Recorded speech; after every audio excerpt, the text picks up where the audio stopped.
Moisés começa o capítulo de hoje mais uma vez enfatizando que o povo deve amar o Senhor seu Deus. Poderíamos dar a ele centenas de outras coisas, mas nada disso realmente importa, a menos que lhe demos o nosso amor. Isso nos lembra o que Jesus disse: se você me ama, guarde os meus mandamentos. O verdadeiro amor por Jesus sempre se traduz em obediência. É ele também que disse à igreja de Éfeso uma palavra muito forte: tenho, porém, contra ti que abandonaste o teu primeiro amor. Se perdermos o amor pelo Senhor, perderemos tudo. Moisés mais uma vez fez o povo recordar as obras de Deus entre eles, tanto na bênção como na correção. Note que Moisés sempre chamava o povo para se lembrar do que Deus fez em sua história. Aquela geração e outras gerações depois dela deveria manter isso em suas mentes e em seus corações para sempre. Moisés mencionou também os nomes de Datã e Abirão, que haviam sido os dois principais associados na rebelião de Corá contra a liderança de Moisés, e de como Deus fez o chão se abrir e a terra os engolir vivos. É interessante que a maior parte da história oficial e pessoal está simplesmente focada no que o homem fez. Mas Deus quer que nós olhemos para a história e vejamos o que Ele fez. Aprendemos muito mais e somos muito mais beneficiados olhando para o que Deus fez do que quando olhamos para aquilo que o homem fez. Lembrar-se do que Deus fez na história deveria levar o povo de Israel a um compromisso de obediência maior, além de deixá-los mais preparados para tomar posse da terra prometida, a terra que manava leite e mel. Israel veria que os sacrifícios de obediência valeriam a pena. A promessa era de uma terra muito superior ao Egito, regada por chuvas que Deus enviaria sobre a nação obediente. A promessa de bênçãos de chuva era significativa porque um dos deuses mais importantes entre os cananeus era Baal, o deus que também enviava chuva.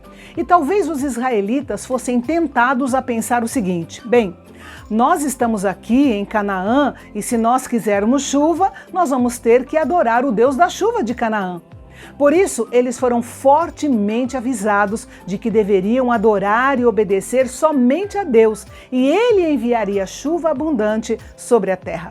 Algumas traduções trazem os termos chuva temporã e chuva serôdia. Estas expressões bíblicas se referem a períodos de chuva na terra de Israel. A chuva temporã marcava o período chuvoso por volta de outubro e novembro, que era importante para ajudar a amolecer o solo para arar e preparar o solo para a semente. Já a chuva serôdia marcava o período chuvoso que ocorre na primavera, por volta de abril, e que preparava as plantações para a colheita final. E mais uma vez, Deus advertiu Israel contra os enganos nos tempos de prosperidade, que eles tomassem o cuidado de não pensar que eles eram, de alguma forma, responsáveis pelas bênçãos recebidas e acabassem se tornando orgulhosos e autossuficientes. A constante necessidade de chuva manteve Israel em constante dependência do Senhor. É muito bom para nós também ter alguma necessidade que nos mantenha em constante dependência do Senhor. Aquela espécie de espinho na carne de Paulo, para que nós não nos tornemos orgulhosos e independentes de Deus.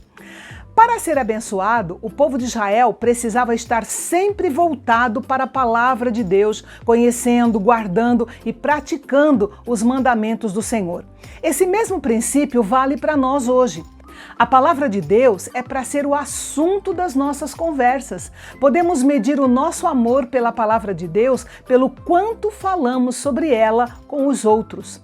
Deus não quer que tenhamos um relacionamento de amor secreto com a sua palavra. A promessa de bênção para o povo estava atrelada a 3 fases: amar a Deus, andar em todos os seus caminhos e apegar-se a Ele. Cada uma dessas fases mostra mais do que uma obediência simples e obrigatória. Mostra um relacionamento real de amor entre Deus e o seu povo, com a obediência fluindo naturalmente desse relacionamento. Como resultado, Deus prometeu lutar as batalhas por um povo obediente e torná-los imbatíveis. Ninguém poderia derrotá-los. É interessante que muitos desejam que Deus lute as suas batalhas, mas têm pouco interesse em obedecê-lo ou em cultivar o profundo relacionamento de amor que se origina da obediência. E então chegou o momento em que Israel tinha que fazer uma escolha: obedecer e ser abençoado ou desobedecer e ser amaldiçoado. Era uma relação de causa e efeito com Deus. É importante reconhecer que em Jesus Cristo nós temos um relacionamento diferente do que Israel tinha na antiga aliança com Deus. Nós somos abençoados não apenas por causa da nossa obediência, mas também por causa da nossa posição em Cristo.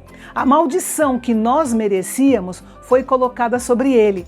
Embora possa haver uma maldição inerente às consequências da nossa desobediência ou mesmo pela mão corretiva de Deus, ele não nos pune ou nos amaldiçoa, porque tudo o que merecíamos no passado, no presente e no futuro foi derramado sobre Jesus e levado na cruz do Calvário.